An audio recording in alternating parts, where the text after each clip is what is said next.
El silencio en el juzgado era tan denso que se podía cortar con un cuchillo cuando Mateo Rodríguez, de apenas 9 años, se acercó al estrado con algo brillante en sus pequeñas manos temblorosas. La jueza Esperanza Vázquez se quitó los lentes y se inclinó hacia adelante, sin poder creer lo que veían sus ojos. Los abogados del hospital dejaron de susurrar entre ellos y hasta el secretario del tribunal dejó de escribir. Pero el más sorprendido de todos era Eduardo Rodríguez, el padre destrozado que estaba sentado en el banquillo de los demandados sin tener la menor idea de lo que su hijo estaba a punto de revelar frente a toda esa sala llena de gente. El objeto dorado que Mateo sostenía en sus manitas cambiaría todo, pero para entender cómo llegamos a este momento, tenemos que regresar al inicio de esta historia que partió el corazón de todo un barrio. ¿Habrías hecho lo mismo que este niño? Cuéntanos en los comentarios porque lo que está a punto de suceder te va a quitar el aliento. 4 meses antes, Eduardo Rodríguez estaba parado en la farmacia San Rafael de la colonia Doctores, mirando fijamente el papel arrugado en sus manos mientras escuchaba al farmacéutico repetir el precio que ya conocía de memoria.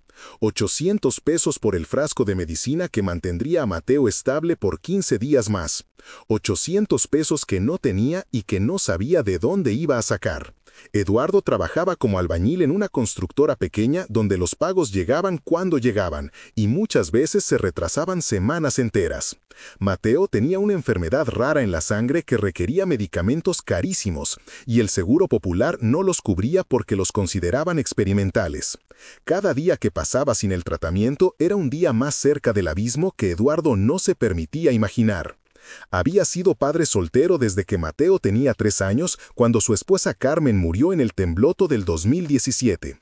Se habían mudado a un departamento pequeño en la colonia obrera, donde la renta era más barata y donde esperaba poder empezar de nuevo con su hijo. Pero la vida tenía otros planes y ahora se encontraba contando monedas en el mostrador de una farmacia, rogando en silencio que fuera suficiente para otro día más. «Don Eduardo», le dijo el farmacéutico con voz amable pero firme, «ya llevamos 3 semanas sin poder completar el pago. No puedo seguir dándole la medicina a crédito, porque mi jefe ya me regañó. Entiéndame, por favor».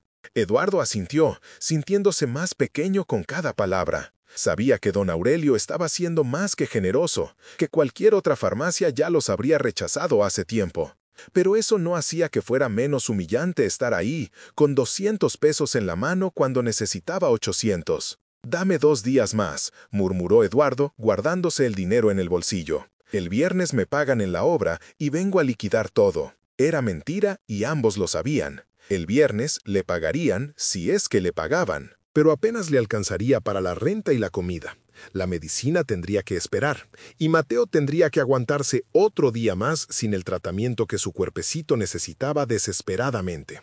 Esa noche, después de acostar a Mateo con un cuento inventado sobre piratas que encontraban tesoros escondidos, Eduardo se quedó despierto en la cocina mirando las facturas médicas apiladas en la mesa. 45,000 pesos en total.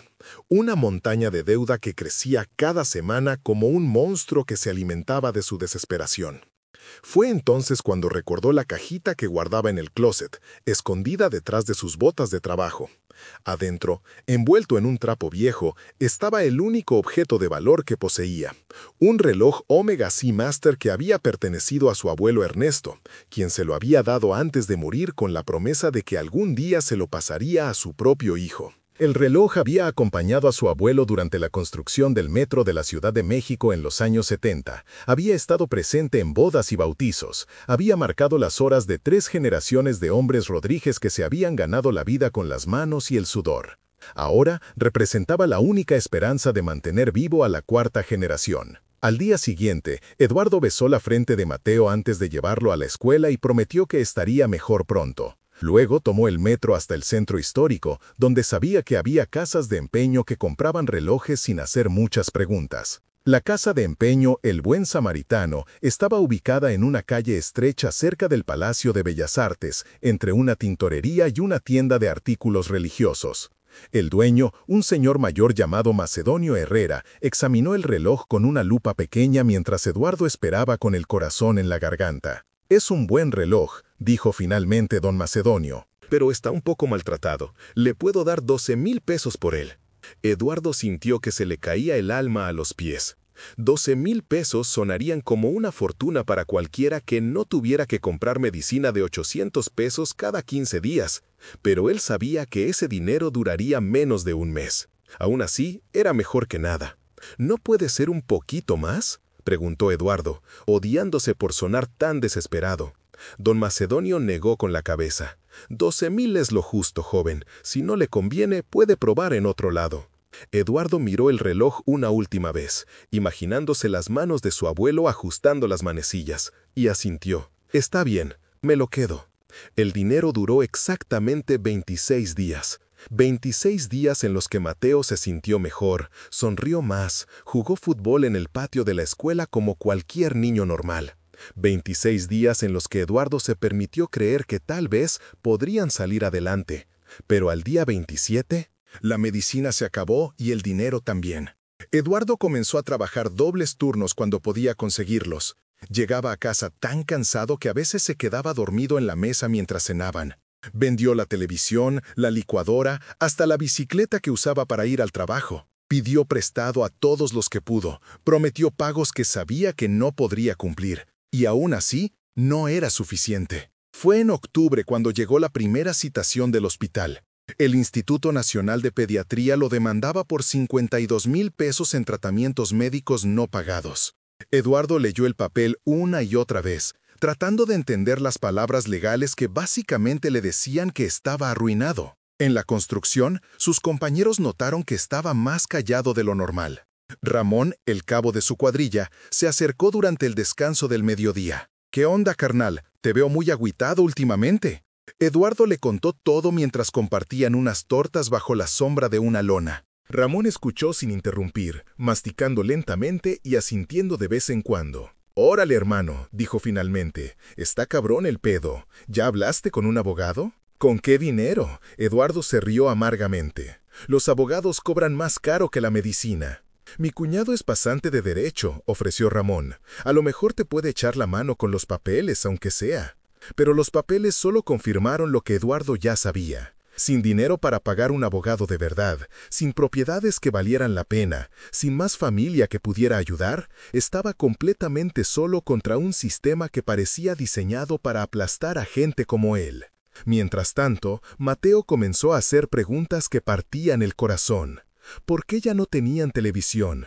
¿Por qué papá siempre estaba triste? ¿Por qué ya no podían comprar paletas en la tienda de Don Chuy? Eduardo trataba de explicar sin explicar realmente, inventando historias sobre juegos de ahorro y sorpresas que vendrían después. Pero los ojos inteligentes de su hijo veían más de lo que un niño de 9 años debería ver. Una noche, Eduardo encontró a Mateo parado en la ventana de su cuartito, mirando hacia la calle con una expresión demasiado seria para su edad. «¿En qué piensas, campeón?», le preguntó Eduardo, sentándose en la cama. «En el reloj del abuelo Ernesto», respondió Mateo sin voltear. «¿Verdad que lo vendiste por mi medicina?». La pregunta pegó como un puñetazo en el estómago. Eduardo había creído que Mateo no se había dado cuenta, que había sido lo suficientemente cuidadoso para esconder la verdad. «¿Cómo supiste?». «Te vi sacarlo del closet esa noche», dijo Mateo, volteándose finalmente. «Y después ya no estaba, y luego tuvimos dinero para la medicina por un tiempo. No soy tonto, papá». Eduardo se quedó sin palabras. Su hijo de 9 años había estado cargando con esa culpa en silencio, sabiendo que el tesoro familiar había sido sacrificado por su enfermedad. «Mateo, escúchame bien», le dijo Eduardo, poniendo las manos en los hombros pequeños de su hijo. «Nada de esto es tu culpa. Tú no elegiste enfermarte, y cuidarte es mi trabajo como papá. El abuelo Ernesto estaría orgulloso de saber que su reloj sirvió para mantenerte vivo». Mateo asintió, pero Eduardo pudo ver en sus ojos que las palabras no habían borrado la culpa que el niño sentía. Las semanas antes del juicio pasaron como una pesadilla. Eduardo intentó conseguir ayuda legal gratis, pero todas las organizaciones tenían listas de espera de meses. Intentó negociar directamente con el hospital, pero los administradores solo le ofrecían planes de pago que lo mantendrían endeudado hasta que Mateo fuera adulto. La noche antes de la audiencia, Eduardo no pudo dormir. Se quedó despierto en la sala, repasando los papeles que había organizado en una carpeta de cartón,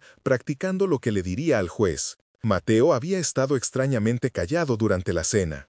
haciendo preguntas raras sobre los juzgados y si los niños podían hablar con los jueces. «Es solo una junta sobre dinero, hijo», le había explicado Eduardo. «Nada de qué preocuparse». Pero algo en la manera en que Mateo lo miraba le decía que su hijo estaba pensando en cosas que iban más allá de sus 9 años. La mañana del juicio amaneció gris y fría, con esas nubes bajas que hacen que la Ciudad de México se sienta aún más grande y amenazante. Eduardo se puso su única camisa buena, una azul que Carmen le había comprado para las bodas, y se anudó una corbata que había pedido prestada a su vecino. Déjanos saber en los comentarios si has pasado por algo parecido, porque lo que viene va a tocarte el corazón de una manera que no esperabas. Mateo insistió en acompañarlo, vestido con su uniforme escolar, porque era la ropa más formal que tenía.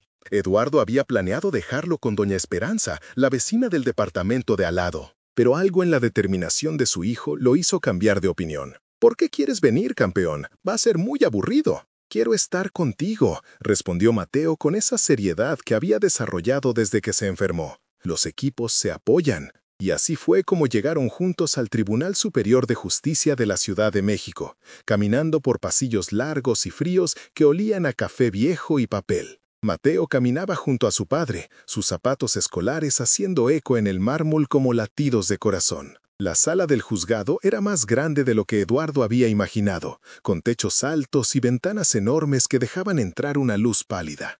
Había bancos de madera como en las iglesias y algunas personas dispersas que parecían tan nerviosas como él se sentía. Mateo se sentó a su lado, balanceando las piernas porque no llegaba al suelo. La jueza Esperanza Vázquez entró exactamente a las 10 de la mañana, sus tacones sonando firmes contra el suelo mientras se dirigía al estrado. Era una mujer de unos 50 años, con el cabello recogido en un chongo severo y unos lentes que le daban un aire intimidante. El secretario pidió que todos se pusieran de pie, y Eduardo sintió que las palmas de las manos le empezaban a sudar. «Caso número 543/2024», anunció el secretario. «Instituto Nacional de Pediatría contra Eduardo Rodríguez Morales». Los abogados del hospital hablaron primero, presentando gráficas y documentos que reducían la lucha de Mateo por la vida a números en una computadora. Hablaron de obligaciones de pago, de servicios prestados, del derecho del hospital a cobrar lo que se les debía. Sus voces eran frías y profesionales, como si estuvieran hablando de mercancía en lugar de la vida de un niño. Cuando le tocó hablar a Eduardo, se levantó con las piernas temblorosas y trató de explicar su situación. Habló de ser padre soltero, de trabajar en la construcción donde los sueldos no alcanzaban para emergencias médicas, de haber vendido todo lo que tenía y aún así quedarse corto. Su voz se quebró cuando mencionó el reloj de su abuelo, la única herencia familiar que había sacrificado por mantener vivo a su hijo. La jueza Vázquez escuchó sin mostrar emoción, ocasionalmente tomando notas en los papeles que tenía frente a ella. Cuando Eduardo terminó, le hizo algunas preguntas sobre sus ingresos, sus bienes, sus intentos de conseguir ayuda financiera. Cada respuesta parecía cavar un hoyo más profundo del que no sabía cómo salir. «Señor Rodríguez», dijo finalmente la jueza Vázquez, «entiendo que esta es una situación difícil, pero el hospital proporcionó atención médica necesaria para su hijo y tienen derecho a ser compensados por esa atención. Dadas sus circunstancias financieras, estoy dispuesta a aprobar un plan de pagos que tome en cuenta sus ingresos limitados. Pero la deuda tendrá que ser satisfecha a lo largo del tiempo». Eduardo asintió, sintiendo el peso de años de pagos asentándose en sus hombros como una carga que nunca podría quitarse. Estaba a punto de sentarse cuando Mateo de repente se levantó a su lado, metiendo la mano en la mochila de la escuela. «Disculpe, señora jueza», dijo Mateo con una voz clara que resonó por toda la sala silenciosa. La sala se llenó de murmullos sorprendidos mientras Mateo caminaba hacia el estrado. Pero la jueza Vázquez levantó la mano pidiendo silencio. «Jovencito, esto es muy irregular. Los niños normalmente no se dirigen al tribunal».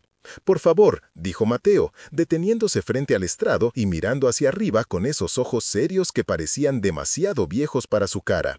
«Esto es muy importante. Mi papá no sabe de esto, pero creo que usted necesita verlo». La jueza Vázquez miró hacia Eduardo, que estaba paralizado por la sorpresa, y luego de vuelta hacia Mateo. Algo en la manera del niño debió convencerla, porque asintió lentamente. «Acérquese al estrado». Mateo sacó algo de su mochila que hizo que el corazón de Eduardo se detuviera completamente. Era el reloj de su abuelo Ernesto, el Omega Seamaster que había vendido 4 meses atrás, la reliquia familiar que se suponía representaba su futuro, pero que había sido sacrificada por las cuentas médicas.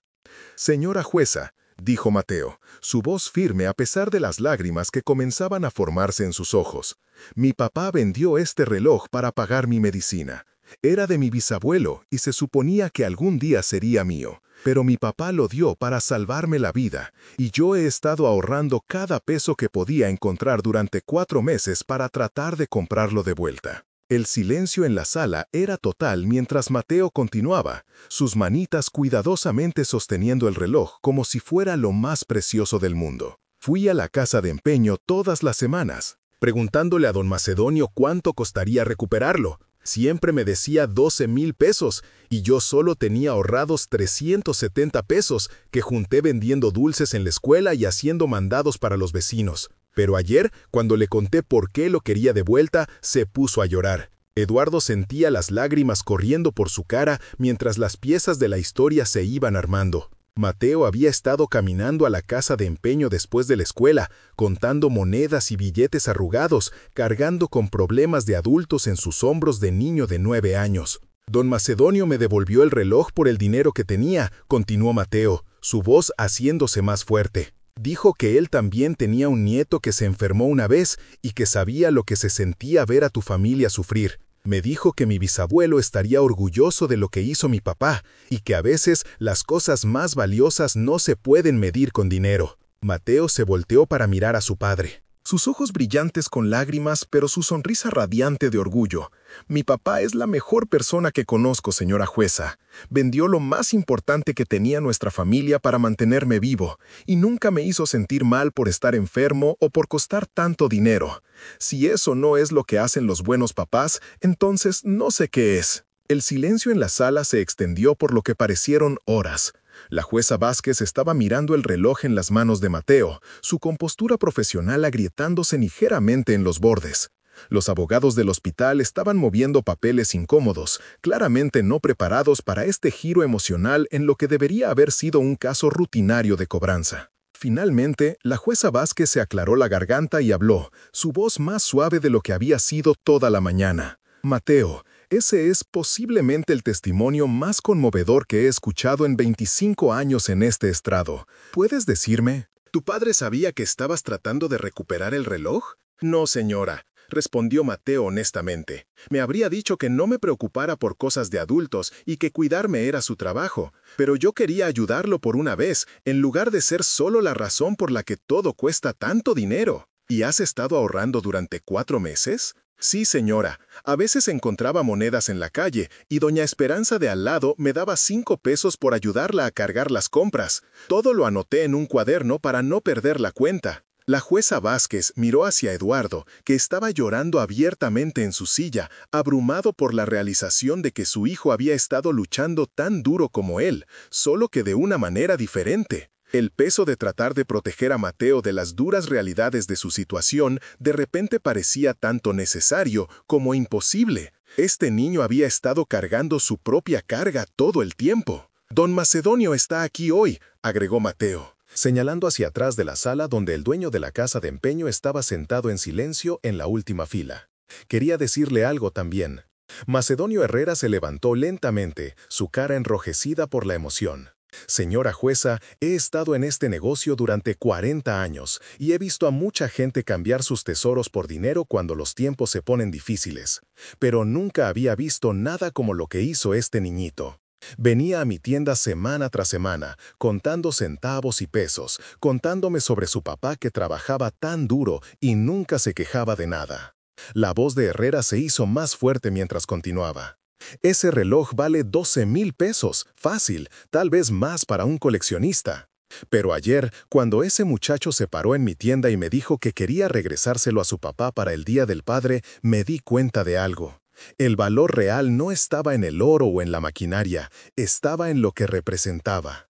El amor de un padre por su hijo, el legado de un abuelo. El vínculo de una familia que no se podía romper ni siquiera por circunstancias imposibles». El dueño de la casa de empeño sacó un sobre de su chaqueta. Señora jueza, me gustaría donar 12,000 pesos para cubrir parte de la deuda médica del señor Rodríguez. Es lo menos que puedo hacer por una familia que me recordó por qué entré a este negocio en primer lugar.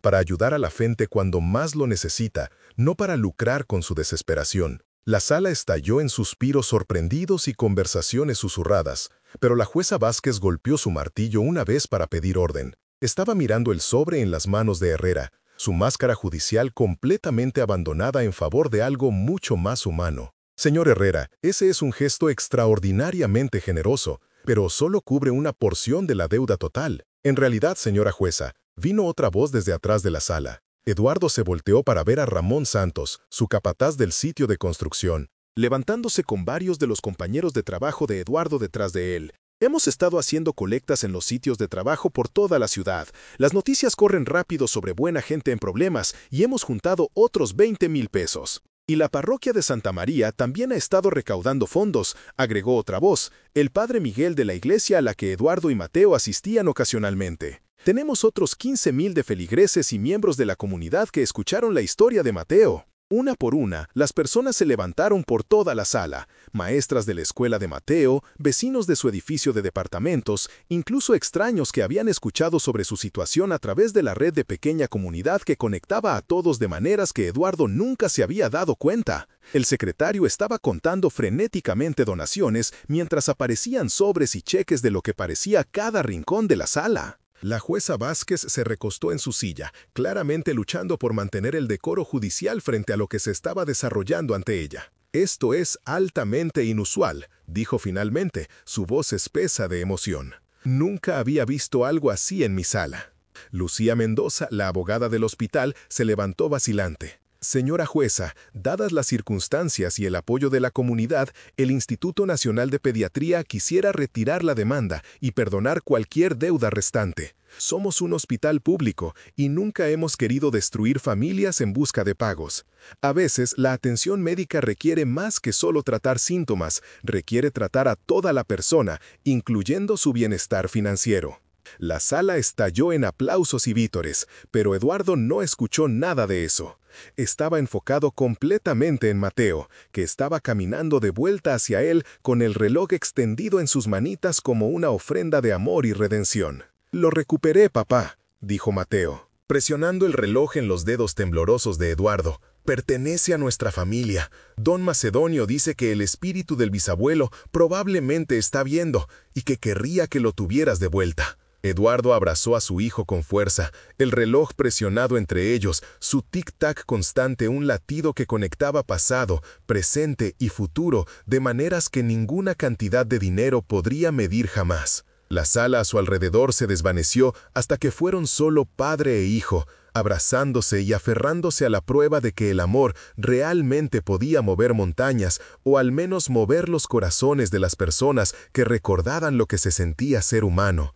¿Habrías hecho lo mismo en el lugar de Mateo? Déjanos saber en los comentarios, porque lo que pasó después demostró que a veces las voces más pequeñas llevan las verdades más grandes. La jueza Vázquez esperó a que el ruido se calmara antes de hablar de nuevo. Su voz llevando el peso de 25 años en el estrado, pero también la calidez de alguien que acababa de presenciar algo que se quedaría con ella para siempre. «Mateo», dijo, dirigiéndose directamente al niño de 9 años, «lo que hiciste hoy requirió un valor que la mayoría de los adultos nunca encuentran. Viste a tu padre sacrificando todo por ti, y en lugar de sentirte culpable o impotente, encontraste una manera de devolver. Ese tipo de amor y determinación es exactamente sobre lo que se construyen las familias». Dirigió su atención hacia Eduardo, que todavía sostenía a Mateo cerca, ambos llorando libremente ahora. «Señor Rodríguez, usted crió a un hijo extraordinario. En mi experiencia, los niños que muestran este nivel de compasión y recursos usualmente lo aprenden viendo a sus padres.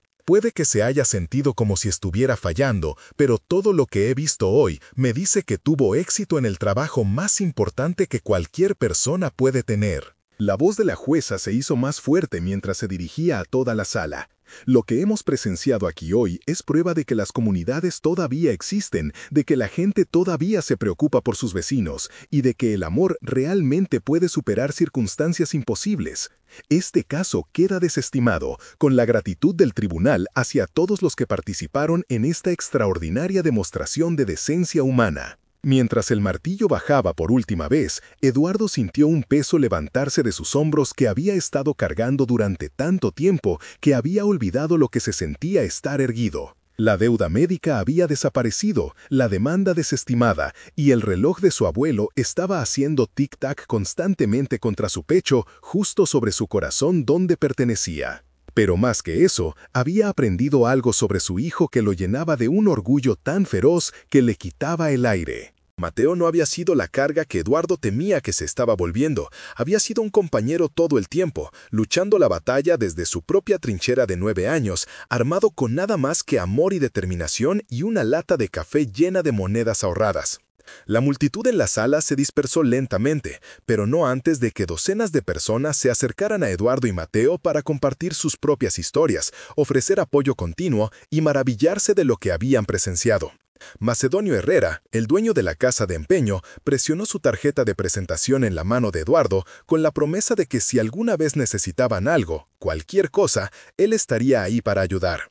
Ramón Santos le dio una palmada en la espalda a Eduardo y le dijo que la palabra ya se había extendido a sitios de construcción por todo el Valle de México y que ofertas de trabajo llegarían de contratistas que valoraban trabajadores con carácter sobre trabajadores con conexiones. El padre Miguel extendió una invitación a la cena dominical que Eduardo se encontró aceptando por primera vez desde que murió Carmen. Mientras finalmente salían del juzgado hacia el sol de la tarde, Mateo deslizó su manita en la de su padre y miró hacia arriba con una sonrisa que parecía contener toda la sabiduría del mundo. «Papá», dijo pensativamente, «¿crees que el bisabuelo Ernesto estaría orgulloso de lo que hicimos hoy?» Eduardo se detuvo caminando y se arrodilló al nivel de Mateo, el reloj caliente en su bolsillo y su corazón lleno de algo que se sentía como esperanza por primera vez en meses. «Mateo, creo que tu bisabuelo estaría asombrado por los dos. Él pasó este reloj pensando que sería la cosa más valiosa que podría darle a su familia.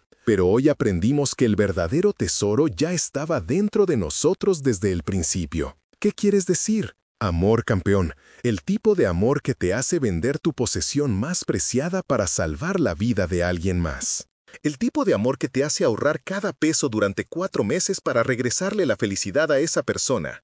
Esa es la herencia que realmente importa y es algo que nadie puede quitarnos jamás». Mateo asintió seriamente, luego se iluminó con la resistencia que lo había llevado a través de meses de tratamientos médicos e incertidumbre. ¿Entonces somos ricos después de todo? Eduardo se rió, el sonido haciendo eco en los escalones del juzgado y llevándose en el viento otoñal como una promesa de días mejores por venir.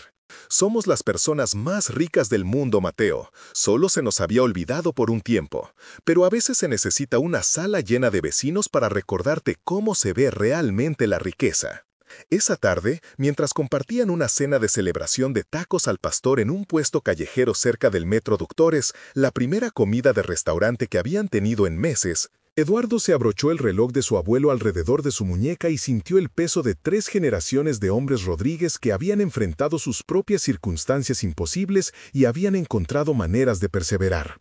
El reloj le llegaría a Mateo algún día, tal como siempre estuvo destinado, pero ahora llevaba una nueva historia en su mecanismo, la historia de un padre que lo dio todo y un hijo que se lo devolvió, no a través de dinero o magia, sino a través del acto simple y revolucionario de amarse lo suficiente para seguir luchando. Las cuentas médicas estaban pagadas, los tratamientos de Mateo continuarían y Eduardo tenía ofertas de trabajo de 4 compañías constructoras diferentes que habían escuchado sobre su carácter y lo querían en sus cuadrillas. Pero más que cualquiera de esas cosas, habían aprendido algo sobre ellos mismos y su comunidad que los sostendría a través de cualquier desafío que viniera después. La familia no se trata solo de relaciones de sangre o conexiones genéticas. Se trata de las personas que eligen quedarse cuando las cosas se ponen difíciles, que aparecen cuando más las necesitas y que te recuerdan que tu valor como ser humano no se mide por tu cuenta bancaria o tus posesiones, sino por el amor que das y el amor que inspiras en otros. Mientras Mateo se quedaba dormido esa noche, el reloj haciendo tic-tac suavemente en la muñeca de su padre en el cuarto de al lado, Eduardo se dio cuenta de que siempre habían sido ricos en las maneras que más importaban. A veces solo se necesita una sala llena de extraños para ayudarte a recordar que las cosas más valiosas de la vida no se pueden comprar, vender o embargar. Solo se pueden compartir, atesorar y pasar de una generación a la siguiente, haciéndose más fuertes con cada persona que elige creer que el amor realmente es la única moneda que importa al final. La verdadera riqueza no se trata de lo que posees, sino de quien posee tu corazón y cuyos corazones llevas contigo donde quiera que vayas. Y por esa medida, Eduardo y Mateo Rodríguez eran millonarios desde el mismísimo principio. Solo necesitaban recordar cómo contar. En el barrio de la Colonia Obrera, donde las historias viajan más rápido que los chismes y donde los vecinos todavía se conocen por sus nombres, la historia del padre que vendió el reloj de su abuelo y el niño que encontró la manera de devolverlo se convirtió en leyenda. Pero para Eduardo y Mateo no era una historia en absoluto. Era simplemente la prueba de que cuando tienes amor verdadero, tienes todo lo que necesitas para conquistar el mundo. Un latido a la vez.